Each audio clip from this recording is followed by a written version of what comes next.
His decision, and it is the LA Clippers as he's coming home not to play for the Lakers, but for the Clippers. A big reason why this happened was when Leonard pushed Paul George to find a way to get to the Clippers.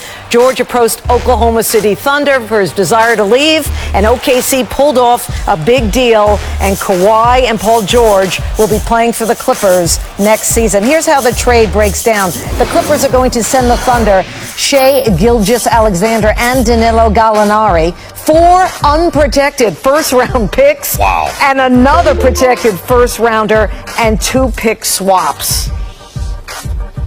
Let's bring in Stephen A. Smith now. Steve, what was your reaction when you heard about not only Kawhi Leonard heading to the Clippers, but also the trade involving Paul George? Well, stunned to say the least. The Paul George part is what's stunning. We all knew that in terms of Kawhi Leonard and where he might end up. We all knew it was going to be the Clippers, the Lakers, or the Toronto Raptors. And for the last week or two, we've been hearing the Lakers. And then the Clippers kept saying to people like myself and others, excuse me, that ain't going to happen. I had one Clipper tell me, there's no way in hell he's going to the Lakers. He's going to choose us, or he's going to stay in Toronto. So when you heard that Kawhi Leonard was going to end up a Clipper, that wasn't too surprising when you consider the fact that you have the richest owner in sports. You have one of the greatest executives in the history, if not the greatest executive in the history of the sport, in Jerry West, who obviously is the right-hand man of Steve Ballmer. And you have a Hall of Fame caliber coach in Doc Rivers, who, no disrespect to anybody else, but clearly is an upgrade from Frank Vogel. So you look at the Clippers organization, their mentality is that we're in a better situation right now. Lakers missed the playoffs 6 straight years. We just won 48 games, battled against the reigning champions in the first round, Golden State at the time. Where the shocker comes in is Paul George, because Paul George had an opportunity to be a Laker. Certainly things didn't work out in terms of Magic Johnson trying to acquire him, but as a free agent, he was free to go if he had so chose and had wanted to. And instead, he stayed in OKC. His relationship with Russell Westbrook obviously was considered to be stellar. Yes, they did get bounced out in the first round by the Portland Trail Blazers. We all saw Damian Lillard hit that shot over Paul George to win the series. But to hear that Paul George ultimately approached OKC after being recruited by Kawhi Leonard and asking to be traded, and then for this to happen where essentially 5 different picks along with 2 players are given up by the Los Angeles Clippers, it's one thing to see Kawhi end up a Clipper. It's another thing to see the Clippers pull off getting him with Paul George. That is a shocker. All right, so now what's the pecking order in the West now? How much better are the Clippers? Are they the favorite in the West now? I think you have to give them the edge. I couldn't believe that anybody would come to me with a proposition that would say there's somebody better than the Los Angeles Lakers with LeBron James and Anthony Davis. But the Clippers were clearly a better team this year. And when you talked about them getting Kawhi Leonard, you only thought about him. But if you have Kawhi Leonard with Paul George and you have 2 stars on your team with the Los Angeles Clippers, with the depth that they have, with the coaching staff that they have, with the resources that they have, etc. I can't knock anybody right now who would think that the Clippers might very well be above the Lakers in the pecking order, particularly since, for the most part, they have a team, whereas in the case of the Los Angeles Lakers, you still have to construct one because they've got a roster to full out with LeBron and AD. We've got a great rivalry here in Los Angeles in the same building beginning next season. Stephen, we appreciate you joining us. Thank you. All right, so before the Kawhi Leonard news, the big story was Zion Williamson's Summer League debut. Sounds so long ago. Yeah. Williamson and the Pelicans taking on R.J. Barrett and the Knicks, their first NBA Summer League games. Take a look at this scene pregame.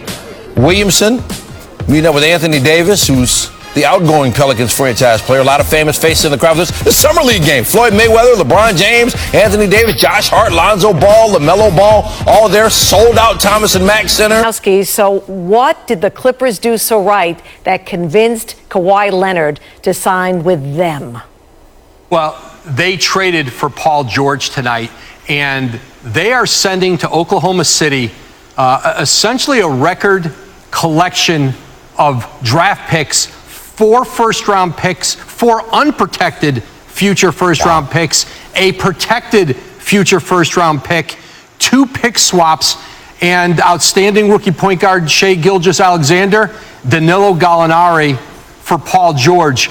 Paul George came to the Thunder in the last couple of days and asked to be traded to the Clippers. He wanted to play with Kawhi Leonard, and to get this deal done to stave off the Lakers, stave off the Toronto Raptors, the Los Angeles Clippers, Steve Ballmer, Lawrence Frank, their president, made a decision to make, really a historic commitment to deliver 2 All-Stars to their team.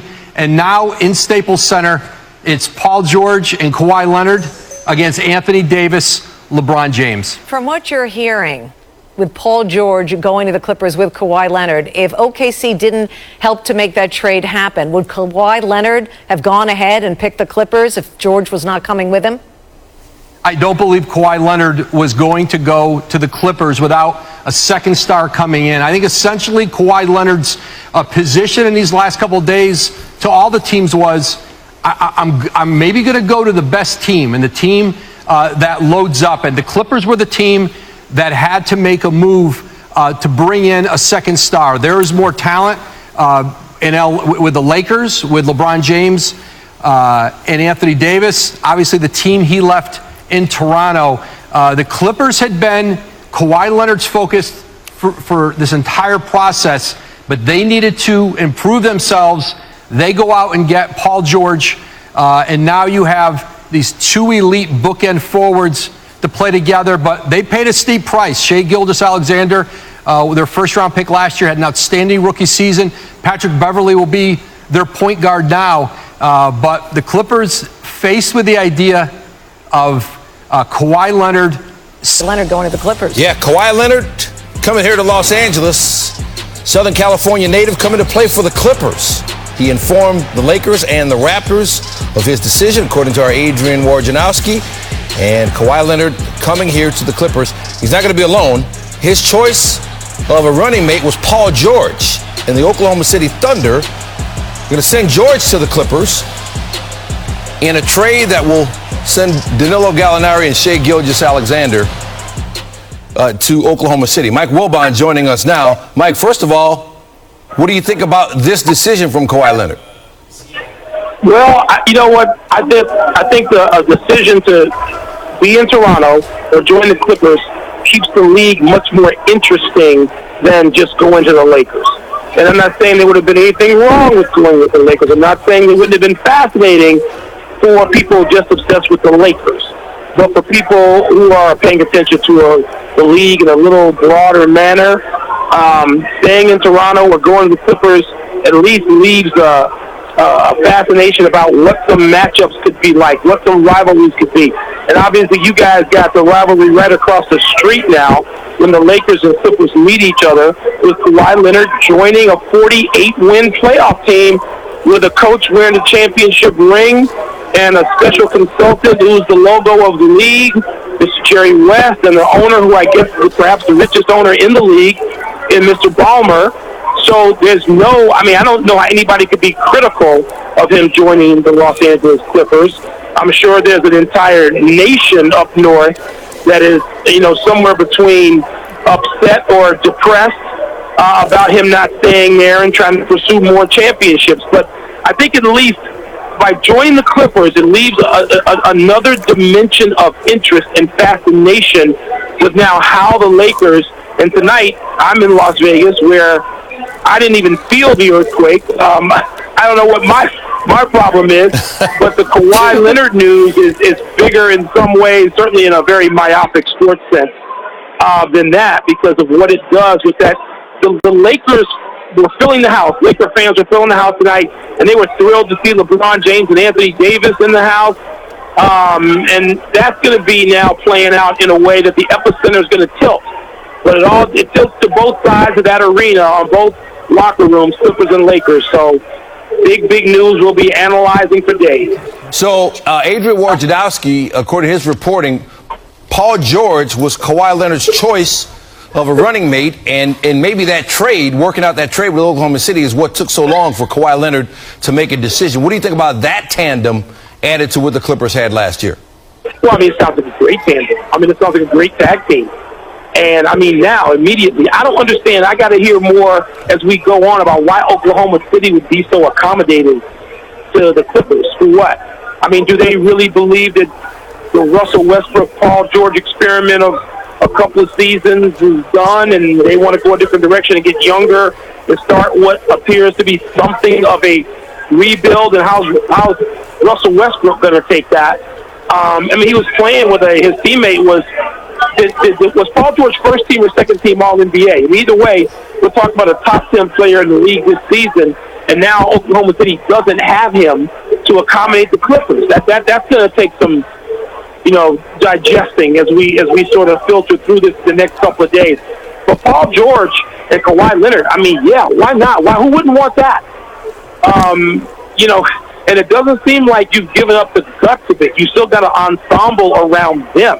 Yep. To me, that makes them right there. It makes them better than the Lakers. The Lakers don't yet have, a full team that they can go with, and the Clippers apparently do. And that's part of the attraction, I think, with Kawhi Leonard.